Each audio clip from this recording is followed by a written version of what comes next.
ఒకటే చెప్తా ఉన్నా, నేను 5 సార్లు ఎమ్మెల్యే 2 సార్లు మంత్రి అయినా కూడా నేను ప్రతిపక్షంలో ఉన్నప్పుడు కూడా మన నాయకుడు పవన్ కళ్యాణ్ గారు వైసీపీని ఒకరోజు అందరినీ తిడుతూ ఒక బాలినేని శ్రీనివాసరెడ్డి గారు లాంటి మంచి వాళ్ళు ఉన్నారని చెప్పి ఆ రోజు చెప్పిన రోజే నేను జనసేనలో చేరి ఉండాలి అని కూడా తెలియజేసుకుంటా ఉన్నా. ఆ రోజు చేరకపోవటం నా దౌర్భాగ్యం.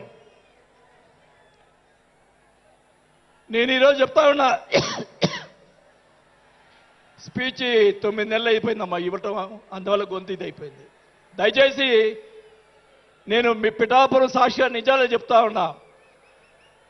గవర్నమెంట్ వచ్చిన తర్వాత చిన్న చిన్న కార్యకర్తల మీద కేసులు పెట్టి లోపలేశారు. వాళ్ళని కాదండి లోపలేయాల్సింది,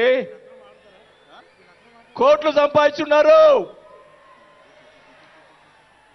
వాళ్ళని ఇంకా లోపలేలా. అదే నా బాధ. స్కాములు చేస్తున్నారు, కార్యకర్తలు పట్టించుకోలేదు,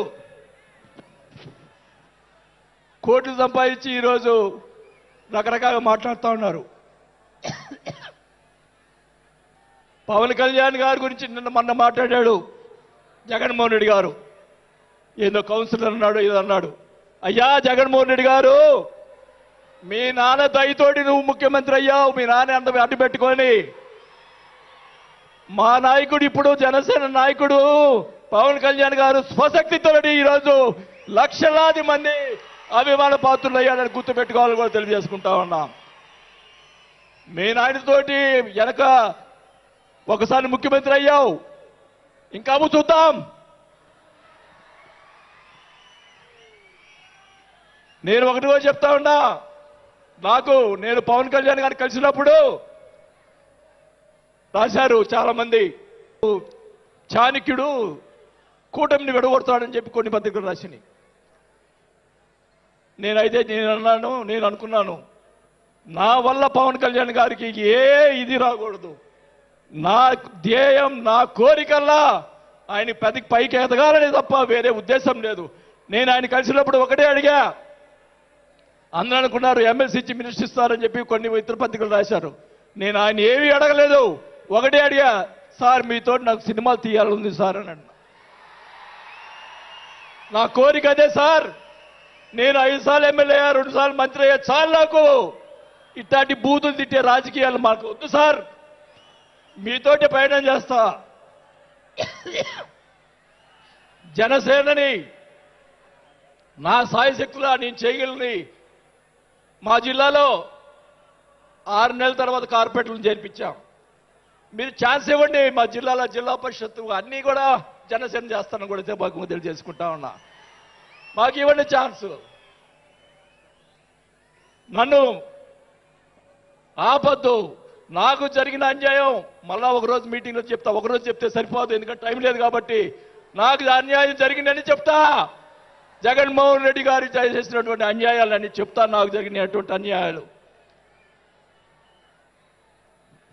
నేను ఒకటే చెప్తా ఉన్నాను సార్, మీకు కూడా దయచేసి జనసేన కార్యకర్తని చూస్తున్నాను. అన్ని నియోజకవర్గాల్లో ఎమ్మెల్యేలని చాలా మంది గెలిపించారు, కార్యకర్తల్ని జనసేన వాళ్ళని పట్టించుకోవటం లేదు. దయచేసి చంద్రబాబు నాయుడు గారు, పవన్ కళ్యాణ్ గారు ఇద్దరు కూర్చొని ఒక ప్రెస్ మీట్ పెట్టి ఎమ్మెల్యేలందరికీ ఫిరాయించండి. జనసేన కార్యకర్తలు కూడా మీరు వాళ్ళకి రావాల్సినటువంటి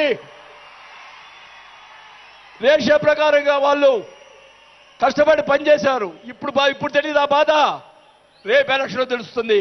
వాళ్ళు ఖర్చుని వాళ్ళు అడుగుతారు, రేపు దానికి సమాధానం చెప్పాల్సిన బాధ్యత ఆ ఎమ్మెల్యేలకు ఉంటుంది. కాబట్టి ఇద్దరు కూడా ఇప్పుడే వెంటనే అది చేస్తే మీకోసం ప్రాణాలు ఇచ్చేవాళ్ళు ఉన్నారు ఇక్కడ. అలాంటి వాళ్ళని మనం కాపాడుకోవాలి. కాబట్టి మీరు అంటే నేను ఇలా మాట్లాడుతున్నానని అనుకోకుండా మన నాయకుడు బాగుండాలని కోరుకోవాలి.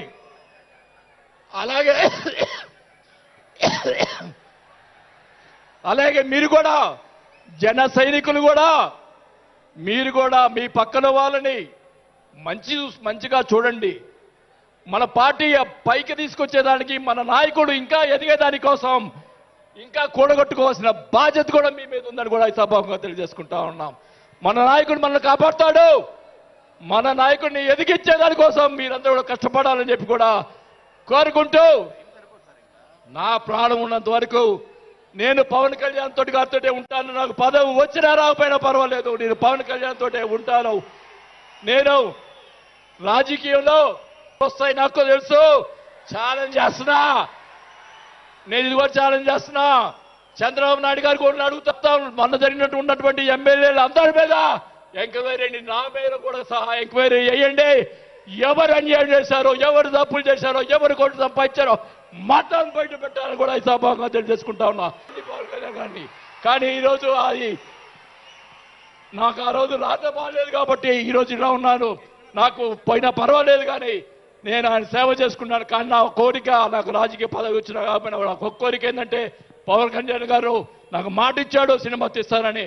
ఆ సినిమా తీస్తే చాలని చెప్పి కూడా శ్రీబాబు గారు తెలియజేసుకుంటూ సెలవు తీసుకుంటున్నా. జై జనసేన.